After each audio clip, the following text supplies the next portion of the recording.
Welcome to the 1d6 how to play video on Tainted Grail. If this is your first game of Tainted Grail, we recommend playing the tutorial mission before you jump into the campaign. We cover the setup in a separate video. Please check the link in the description below this video. This video serves as a summary of the basic rules. After watching it, you should be able to play a game of Tainted Grail Fall of Avalon. Please be aware that other Tainted Grail campaigns might have different components and rules.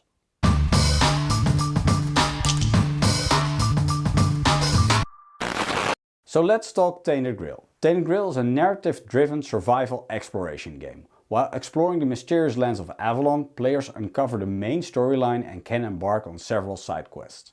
The story can be read in the exploration journal. The game occasionally instructs players to read specific parts in the exploration journal. Players who prefer to listen to the story instead of reading it can also download the free app in the App or Play Store. During the adventures, players need to check boxes on their save sheet to keep track of their progress.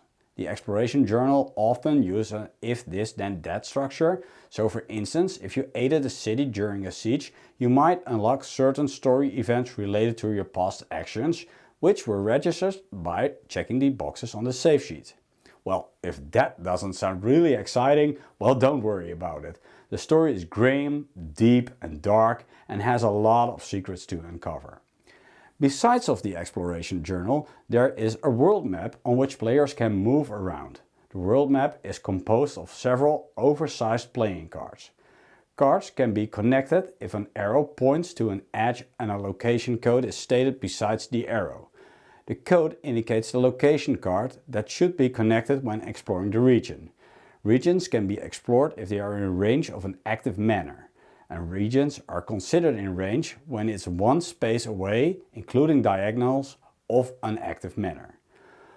One turn in Tainted Grail is considered as one day. The day is divided in 3 phases. The first phase is called the start of the day. This phase prepares the game before the players can take actions on the world map. The first step at the start of the day is to remove expired manors and discard any locations that are out of range of an active manor. If any character are on locations that should be discarded, relocate those characters to a nearest location that remains on the board and lose 2 life and 2 terror.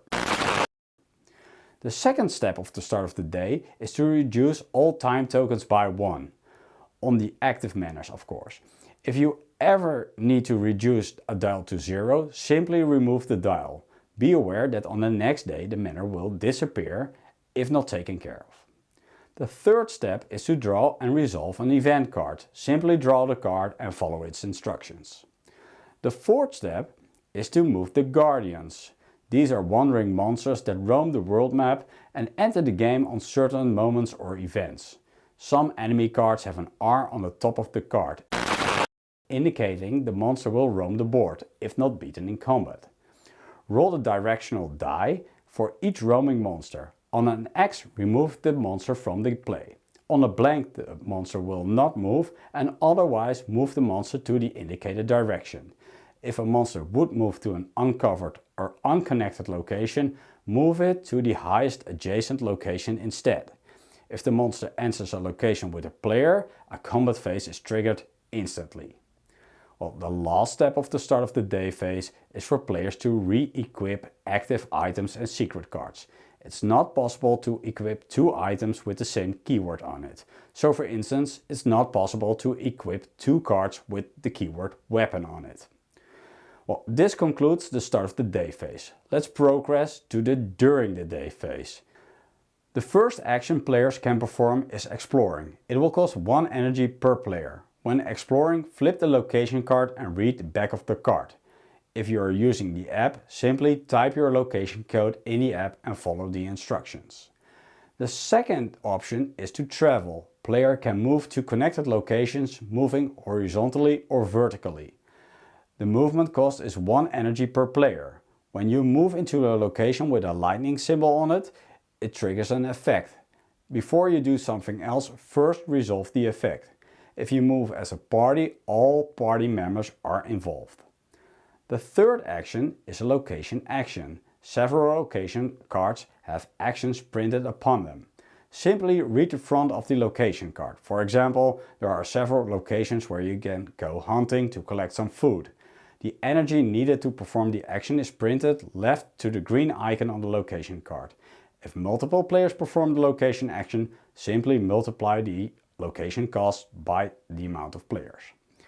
The fourth action is to inspect a manor. This action is free. When you are inspecting a manor, flip the location card. On the back of the card you can find what it takes to activate a manor. And the fifth action is a character, secret or item action. Characters have special abilities printed on the player boards and some secret and item cards have actions printed as well. Pay the indicated energy to perform the action. Other players cannot participate in the action but can help paying for it. The final action is to pause. If all players have paused, the end of day phase is triggered. Before we look into the end of day phase, let's look at combat and diplomacy first. Combat and diplomacy are two separate game elements but both have several similarities. Let's look at combat first. For combat players, use their combat deck. When a combat is triggered, an enemy card is put face up upon the table. There is a number printed on the right upper corner of the card, indicating the number of hits needed to defeat the enemy. Enemies can have several traits, which are stated in the middle of the card. Please check the reference sheet for more details on the different traits. Below the traits there is an outline box. The enemy reactions are stated in it. The enemy reactions depend on the number of hits they have received. Below the reaction, an opportunity reaction is stated. If players ever try to flee combat, the opportunity attack is triggered automatically. And on the bottom of the card you can find the rewards or loot you can earn by defeating the enemy. If multiple players participate in combat, the loot must be shared between players as ever they see fit, and rewards are awarded per player. Combat is played in turns and starts with the active player unless stated otherwise on the enemy card. Combat is pretty self-explanatory, but there are a couple of things you should keep mind of. At the start of the combat, draw 3 cards unless you're playing with 4 players. If you're playing with 4, draw 2 cards instead. During combat, you try to connect symbols matching attributes on your player sheet. If you cannot connect an attribute symbol, the card cannot be played. The effect on the combat card is printed on the card. Per turn you can play just one card, but there are some exceptions. For instance, a card containing a lightning symbol can be connected after you have played a normal combat card. In this way you can chain up several combat cards. Another symbol to keep track of is the drawing symbol. You don't have a maximum hand size, but after your combat round is finished you need to discard down to 3 cards before you draw a new card at the end of the round. Whenever you are in panic, you may not draw a card. Some combat cards have delayed effects. These effects are triggered on the next player turn unless the triggered effect is overlapped with another card. When a player's turn ends, it's time for the enemy to take an action. Check the damage dealt to the enemy in the text box. Trigger the effect. Once the enemy is finished its turn, it's time for the next player to take their turn. Combat continues unless somebody is defeated or an enemy is defeated or players flee from combat. Diplomacy is played with the diplomacy deck. Diplomacy shares several similarities with the combat encounters. During a diplomacy event you're also connecting cards based on the attributes on your player sheet. The enemy card dictates which symbols result in a positive effect. Some attributes might not contribute to diplomacy during an encounter. In the text box you will find what symbols result in a positive effect. And in many cases a diplomacy round will contain several stages. You will need to advance the diplomacy track to the top per stage. Once you reach the top of the track, proceed to the second stage if there is any. This is a slightly simplified representation of the actual combat and diplomacy encounters, but you'll get the hang of it in no time, I'm sure of it. During the adventure and especially during the encounters, characters can suffer wounds and gain terror. Whenever a character's health is reduced to 0, take the You Are Dying card and follow its instructions.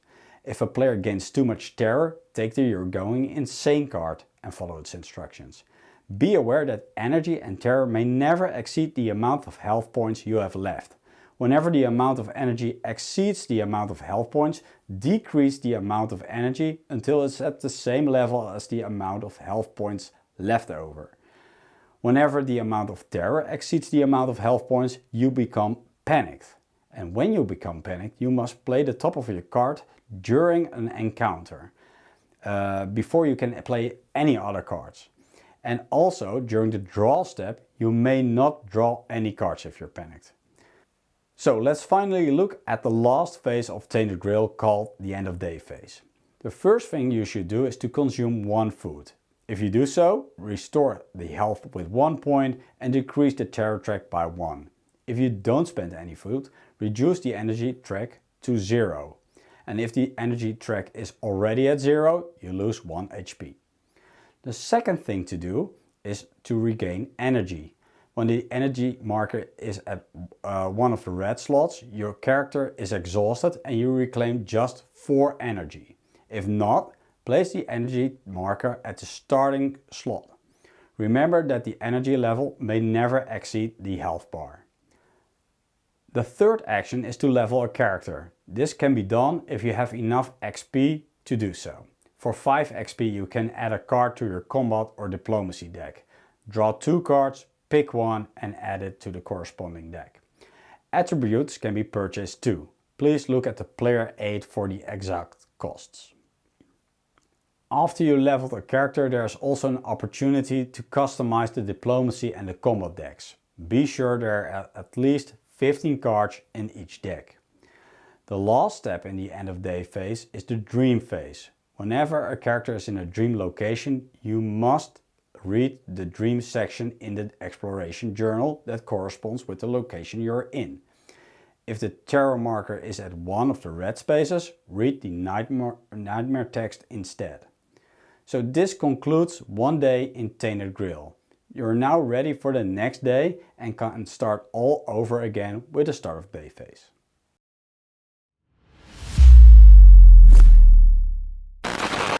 So this video serves as a general rule overview of Tainted Grail and was based upon Tainted Grail: The Fall of Avalon. After you've watched this video, you should be able to start playing Tainted Grail. If you never played the game before, we strongly recommend to play the tutorial campaign so you get an even better understanding of the basic game mechanics. I hope you have enjoyed watching this video. If you have any questions or remarks concerning the game rules, please leave a comment in this video and we'll try to respond as soon as possible. Thank you for now, thank you for watching, enjoy your stay in Avalon and we'll see you in our next video.